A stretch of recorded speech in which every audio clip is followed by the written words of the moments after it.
Hello दोस्तों। ये video SSC as a SSC aspirant मैं बना रहा हूँ, जो कि मेरे दर्द और मेरे साथ जो अन्याय हो रहा है, जो बुरा हो रहा है, हर एक एस्पिरेंट के साथ हो रहा है।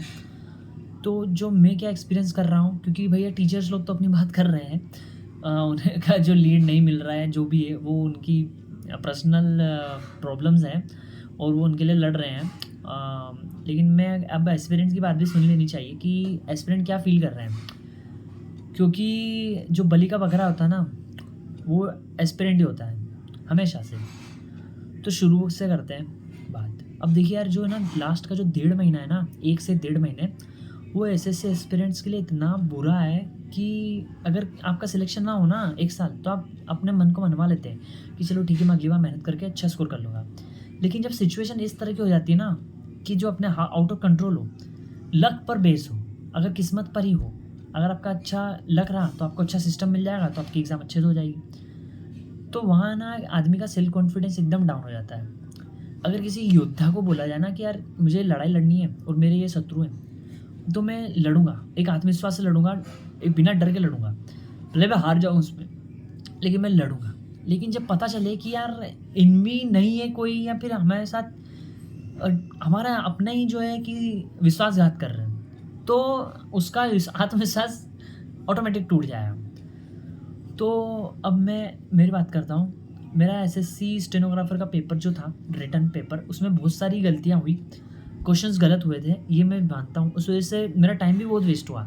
मैं ऑप्शन में ला रहा हूँ, मैं टेंशन ले रहा हूँ, यार मेरा ये ऑप्शन इसमें क्यों नहीं आ रहा, मेरा क्वेश्चन तो मैंने सही किया, मैं 2 बार चेक कर रहा हूँ एक क्वेश्चन रीजनिंग में, इस वजह से। सो ऐसे अगर 10-15 क्वेश्चन गलत होते हैं तो यार कितना टाइम वेस्ट हुआ है, बहुत सारी गलतियाँ हुई है। और क्या-क्या गिनाएँ यार, एक जो अपना सिस्टम कुछ अनलकी एस्पिरेंट्स का, तो भैया क्या कह सकते हैं कि यार उनको एंट्री ही नहीं मिली। तो ये बहुत सारे बुरे वो आए हैं। पर अब इसका सॉल्यूशन क्या है? जैसा कि अब इसका सॉल्यूशन के लिए हमारे जो लीडर्स होते हैं, एक बात बताओ, आप एस्पिरेंट हो, ठीक है? आने वाले टाइम में आप गवर्नमेंट जॉब करोगे, एक अच्छे डिपार्टमेंट में, ग्रुप सी, बी की, डी की करोगे, ओके? आप अपना फैसला यूट्यूब पे वीडियो देख के लोगे कि आपका जो विवेक है या नहीं है, या सिर्फ प्रिपरेशन करते करते सब वो हो गया है। थोड़ा सा अगर विवेक है तो हम खुद नहीं सोच सकते कि क्या सही है क्या गलत है, कौन क्या कर रहा है कौन नहीं कर रहा, हमें क्या मतलब, हमारी आवाज़ एसएससी तक पहुंच रही है कि नहीं? अगर पहुंच रही है, मुझे पता है पहुंच चुकी है, और उनका रिएक्शन क्या है, उससे आप समझ सकते हो कि यार क्या सिचुएशन होगी। उन्हें भी पता है गलत हो रहा है, हमें भी पता है गलत हो रहा है, लेकिन वो ये बात एक्सेप्ट नहीं करेंगे, क्योंकि कोई भी अपनी गलती एक्सेप्ट नहीं करता है, ये ह्यूमन नेचर है, यही सिचुएशन है। एक उदाहरण मान लीजिए कि यार मुझे कोई पीट रहा है और मैं अपने डैडी को बोल रहा हूँ कि पापा मुझे ये मार रहा है। अब मेरे पापा बोलते हैं कि बेटा लिख के बता, मेरे पास तो कोई दिख नहीं रहा है कि तुझे कोई मार रहा है। मतलब अपनी गलती नहीं मानता कोई भी। तो इसका सॉल्यूशन यही कि हम प्रोटेस्ट किए थे, हमारी आवाज़ ऐसे तक पहुँच गई, लेकिन जो आवाज़ थी ना, एक टेढ़ी-मेढ़ी आवाज़ थी, एक गलत आवाज़ थी। इंटेंशन उन्हें ऐसा लगा होगा, तभी तो उन्होंने ऐसा बोला होगा कि यार ये स्टूडेंट्स की प्रॉब्लम नहीं है, ये तो कुछ माफिया लोगों की प्रॉब्लम्स है। उनकी जो वेंडर चेंज हुआ, तो जो उनकी एक्सेसिबिलिटी थी पेपर लीक करने की या फिर सीट बुक करने की, वो नहीं हुई, ऐसा एसएससी का कहना है। लेकिन हमें सब पता है कि यार क्या सच है क्या नहीं है। और अब जो प्रिपरेशन की बात कर रहे हो यार, जिससे मेरा अब 7-8 दिन में पेपर होने वाला है, एसएससी सीजीएल। मेरी प्रिपरेशन उसमें भी बढ़िया है, मेरे मार्क्स 160 प्लस आ रहे हैं, लेकिन सिचुएशन ये है कि मुझे अभी भी कॉन्फिडेंस नहीं आ रहा कि यार मेरा पेपर सही होगा या नहीं होगा। इसमें ना, जब मैं बोल रहा हूँ कि अगर अब मेहनत पे होता ना, तो आदमी एक डरता नहीं है, एक कॉन्फिडेंस होता है कि हाँ मैं कर लूँगा, मेहनत करूँगा। लेकिन जब बात एक लक पर आ जाती है ना, अनसर्टेनिटी हो जाती है कि यार मैं करूँगा क्या करूँगा, अब कुछ समझ में नहीं आ रहा है कि मैं करूँगा क्या। तो ऐसी सिचुएशन में तो यार वो डगमगाएँगे, उसके पेड़ डगमगाएँगे। आप मानोगे नहीं, मैं लास्ट 24 या 48 आवर्स से नहीं पढ़ पाया हूँ ढंग से। मॉक टेस्ट दे देता हूँ, उसके बाद क्या समझ नहीं आता है यार कि यार ये जो यहाँ तो बहुत बहुत बढ़िया चल रहा है, लेकिन वहाँ हो पाएगा कि नहीं।